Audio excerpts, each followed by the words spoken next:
तपाईँ सन्चै हुनुहुन्छ होला, म पनि सन्चै छु। आज म यसो होमस्टेदेखि केही दिन ब्रेक गरेर बाहिर निस्केको छु। यो हो हाम्रो होइन रोड, यसलाई हाइवे रोड भनेर घोषित गरिसकेको छ, तर यहाँ अफ रोडिङ छ होइन। नाम चाहिँ हाइवे छ तर अफ रोड छ, किनभने यहाँ डामर केही पनि भएको छैन नि त, त्यही भएर यो पनि होमस्टे जाने बाटो हो। मैले सर्ट भिडियोमा देखाएको थिएँ यहाँको होमस्टे होइन, क्याम्पिङ इलाका छ यसको पछाडिपट्टि। आज हाम्रो यहाँ गाउँमा कसैको होमस्टेको घर प्रवेश छ, त्यही भएर मलाई गेस्ट बोलाउनु भएको छ नि त। चिफ गेस्ट त होइन, खाना खानको लागि बोलाएको छ नि, त्यही भएर जाँदैछु। हातमा थाकेँ यार, के गर्ने, यस्तै छ अवस्था। आफ्नो एउटा सेल्फ एस्टिम पनि किन्न सकेको छैन। सायद अब तपाईँहरूको माया अनि सम्झनाले आशीर्वादले किनौला भन्ने मलाई धेरै आशा लागिरहेको छ। धेरै धुलो उड्दैछ, धुलो पनि मैले आज लेन्सलाई भन्दाखेरि यो धुप चस्मा लगाएको छु, किनकि एकदमै तेजीसँग धुप लागेको छ, घाम आएको छ। अनि हावा पनि त्यत्तिकै चल्दैछ। यी मेरो पछाडिको बाल उडेर थाहा पाइसक्नुभयो होला हावा कति चलिरहेछ। अनि मेरो आवाज पनि काटेर आउँदै होला, त्यही पनि हेर्नुहोस् कति सुन्दर देखिरहेछ है दृश्य। एकदमै एक्लै छु यत्रो रोडमा, पुरा खाली आफ्नै रोड जस्तो लागिरहेछ। दाजु म आफ्नै जग्गामा भएर पनि भिडियो बनाउनको लागि डर लाग्छ किनकि कोही केही भन्छन् कि भनेर डर लाग्छ। एउटा कुरा होइन, मेरो फ्यामिली मेम्बरमा सायद मेरो च्यानलमा सब्सक्राइब पनि छैनन् होला, किनभने अब सबैले थाहा पाइसक्नु होला। म एकदमै लजिली छु कि लजालु स्वभावकी छु कि म, त्यही भएर कसैसँग खुलेर पनि बोल्न सक्दैन, कसैसँग खुलेर हाँस्न पनि म सक्दिनँ के। अनि त्यसैले म भिडियो प्रायः जस्तो कम बनाउँछु, भ्लगहरू सर्ट भिडियोहरू बढी बनाउँछु, किनभने मलाई सर्ट भिडियोहरू नै बनाउनको लागि भ्याउँछु नि त। छिटो छिटो फोन अन गर्छु अनि छिटो छिटो सर्ट भिडियोहरू बनाइहाल्छु। अनि हेर्न हिउँले पक्कै राखेको डाँडा देख्दा त कस्तो चुमुचुमु लाग्छ मलाई। अनि के गर्ने होइन, समयसँग यहाँ पनि पल्युसन धेरै बढिसकेको छ, पाहाडमा हो। अनि टुरिस्टहरू पनि बढेको छ, अनि कुडाका भाडाहरू पनि धेरै बढेको छ, त्यही भएर यहाँ पनि तापक्रम बढी नै भएको छ। अहिले मैले मात्र विन्टर लगाएको छु, त्यही पनि गर्मी लागिरहेछ हिँडेर आउँदाखेरि। अब त गाउँतिर पनि हाम्रो होइन एकदमै घरहरू धम बनाउँदैछन् यार। क्यारी नै नराखी, आँगन नै नराखी घरहरू बन्दैछन् गाउँघरमा अब, किनकि रोड भएको डेभलपमेन्ट यही त हो है। हेलो दी, वीडियो बना रही हूँ मैं।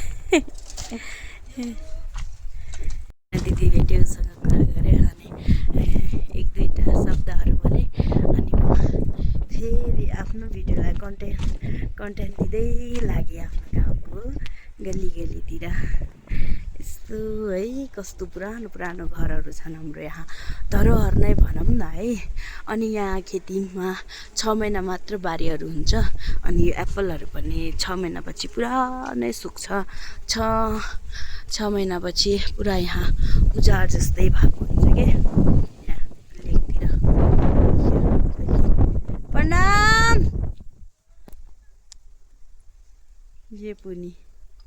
यो घर पनि धेरैभन्दा धेरै पुरानो घर हो।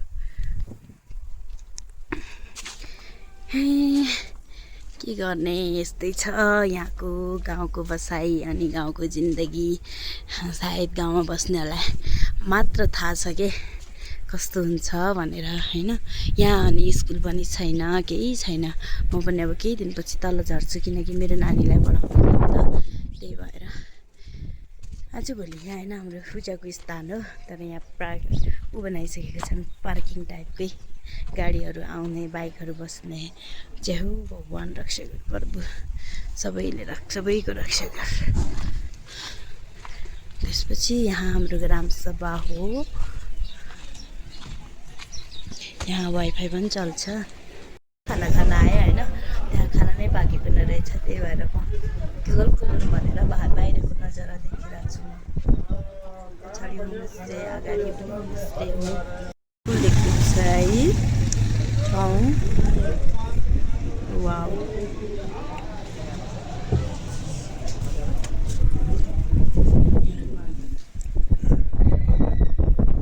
त्यहाँदेखि खाएर आइसक्यो। ओहो थाङ्मी नेपाली मान्छे जस्तो देखियो।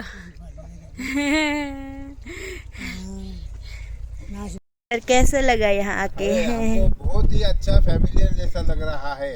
हम लोग हमारे घर में आ गए ऐसा लग रहा है। ये बात हम लोग ने मैडम को भी बोल दिया कि अच्छा ट्रीटमेंट मिल गया। रात को हम लोग को लेट हो गया, तो लेट 1 बजे भी मैडम वहाँ पे जागी थी, पूरा अरेंजमेंट करने के बाद ही वो आपको 1 बजे खाना खिलाया। अच्छा लग रहा है। वीडियो में जो लोकेशन बताया है बहुत अच्छा लगा। 1 बजे खाना खाया और अंकल से मिलने की। हम लोग बेसिकली सब ट्रेकिंग वाले हैं, माउंटेनियरी है, और हम लोग जो माउंटेनियरिंग करते हैं उनके गुरु हमारे सामने हैं। तो इनका जो सबका जो सपना रहता है, सबका सपना होता है, वो सपना रहता है, वो इन्होंने अचीव किया हुआ है। जी जी, सामने है, ये हमारे लिए बहुत अच्छी है और खुशी की बात है। ठीक है, थैंक यू।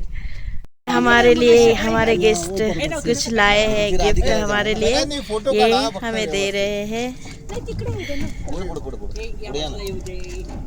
तिकडे एक जण या, पुढे या, आणि ते त्यातले आंबे पण द्या ना खायला, इथं आंबे मिळत नसतात, फूट चिरून देऊ नहीं था। आपने लड़का भी है और ये उसको माता पिता जी मालूम दे करके हम लोग ने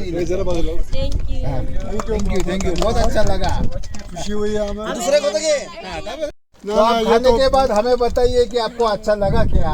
उसके लिए सचिन तेंदुलकर है उसमें। गिफ्ट के नाम से तो छोटी सुई भी हो, वो बहुत बड़ा। नहीं बहुत, हमें भी माउंटेन में जाने के बाद ऐसा ही लगता है कि आप हमें पूछते हैं ना, तो हमें बहुत अच्छा लगता है। बहुत बहुत धन्यवाद। क्यों सब कामना है आप लोगों का, मनोकामना पूरा हो।